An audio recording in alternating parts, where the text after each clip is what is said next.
नमस्कार, मैं हूं मुरली मनोहर। आप देख रहे हैं नेशनल कवरेज। आइए हम आपको ले चलते हैं इस समय देवरिया में, उत्तर प्रदेश के देवरिया जनपद में। देवरिया सदर विधानसभा से जो है चुनावी सरगर्मी तेज हो गई है। अब महज कुछ दिन ही बचे हैं मतदान होने को। हमारे साथ जुड़ चुके हैं कांग्रेस के राष्ट्रीय सचिव सचिन नायक साहब। सचिन नायक साहब जिसे हम बातचीत करेंगे देवरिया विधानसभा के चुनाव समेत प्रदेश और राष्ट्र के तमाम मुद्दों पे। तो आपका नेशनल कवरेज में बहुत बहुत स्वागत है। जी धन्यवाद। सबसे पहले हम आपको ले चलेंगे राष्ट्रीय राजनीति में। जो वर्तमान में राष्ट्रीय राजनीति का परिवेश है, बेरोजगारी का आलम बढ़ता जा रहा है, फैक्ट्रियां मिलें बंद होती जा रही हैं, मजदूर तकवे किसान रोड पे आ रहे हैं, इसके बारे में आपका क्या कहना है? निश्चित तौर पे केंद्र की जो सरकार है और जो राज्य की जो सरकार है, ये पूरे तरीके से रोजगार के मुद्दे पे असफल हुई है।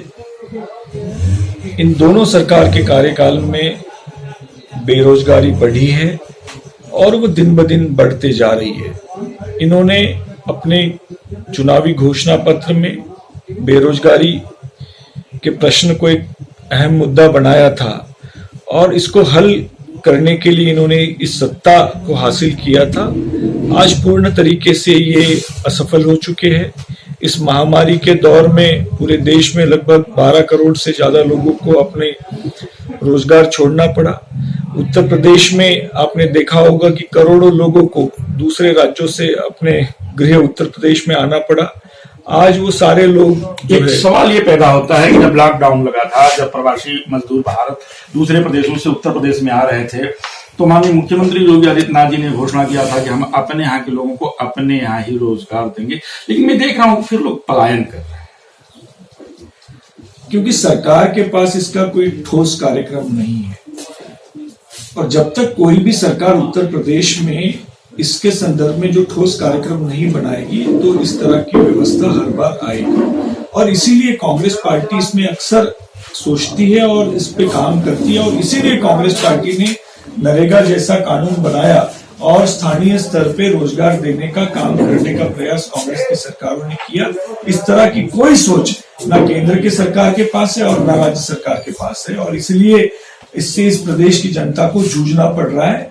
दूसरा सबसे अहम मुद्दा है किसानों का। बीजेपी ने अपने जो है एजेंडे में डाला था कि हम जो है किसानों का आय दोगुना करेंगे, लेकिन किसान अपने आप को कहीं ना कहीं ठगा महसूस कर रहा है। इसके बारे में आपका क्या कहना है? इस सरकार ने अपने घोषणा पत्र में आमदनी के दुगना दाम देने की बात कही थी, पर आज सरकार ने इसके बारे में कोई कानून नहीं बनाया, उल्टे इसके खिलाफ कानून बनाए। जो हमारे देश में विकेंद्रीकरण की व्यवस्था थी, उसको किसानों के जो संदर्भ में कानून बनाया उसको केंद्रीकृत करने का काम ये सरकार कर रही है।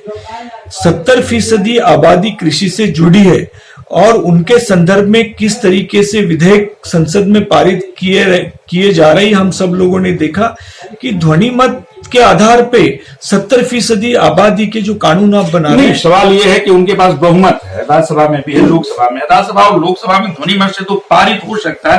कांग्रेस उस काले कानून, जिसको काला कानून कांग्रेस करिए, उस काले कानून के लिए कांग्रेस जो है धरातल पे क्या करिए।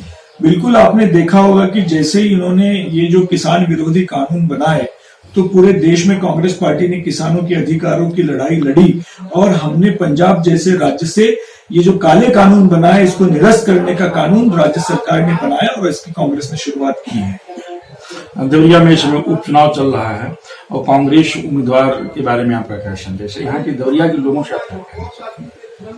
मैं देवरिया के लोगों से यही कहना चाह रहा हूं कि पिछले 30 सालों से उन्होंने सपा की सरकार देखी, बसपा की सरकार देखी, बीजेपी की सरकार देखी।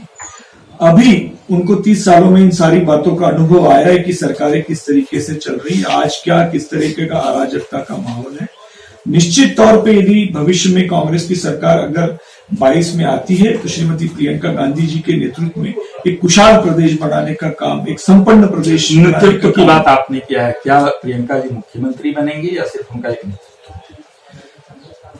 इस पे तो कांग्रेस के आलाकमान को फैसला करना है, पर आज प्रियंका जी ने पूरे प्रदेश में नेतृत्व संभाला हुआ है और उस सरकार के खिलाफ पूरे तरीके से लड़ाई लड़ने को तैयार है। और आपने देखा होगा कि चाहे सोनभद्र की घटना है, उन्नाव की घटना है, शाहजहांपुर की घटना है, जो असंख्य घटनाएं प्रदेश में घट रही है, बेरोजगारी का जो प्रश्न है, अभी हाल फिलहाल में हाथरस की घटना है, उन्होंने बड़े आक्रामकता के साथ इस सरकार का विरोध किया और इस सरकार को झुकाने का काम उन्होंने किया है। और निश्चित तौर पे उनके नेतृत्व में उत्तर प्रदेश में हम लोग सफल होंगे, ये हमें पूरा उत्तर प्रदेश की राजनीति धर्म और जाति के आधार पे होती है, और धर्म के मामले में आप जानते हैं कि उन्माद कौन पैदा कर सकता है, और जातियां भी यहाँ बटी हुई हैं। ऐसे में प्रियंका जी के पास ऐसा क्या व्यवस्था है, क्या ऐसा रोड मैप है जिससे कि प्रियंका जी इस किला को ढा पाएंगी? देखिए, कांग्रेस का इतिहास एक लंबा इतिहास है, देश की आजादी का इतिहास है, इस देश के संविधान के निर्माण का इतिहास है। बहुत बड़ी विपरीत परिस्थितियों के बावजूद इस देश को एक संघ रखते हुए जाति पाति धर्म विरहित राजनीति की स्थापना कांग्रेस पार्टी ने की है और उसी विचारों के अनुरूप कांग्रेस आगे बढ़ेगी।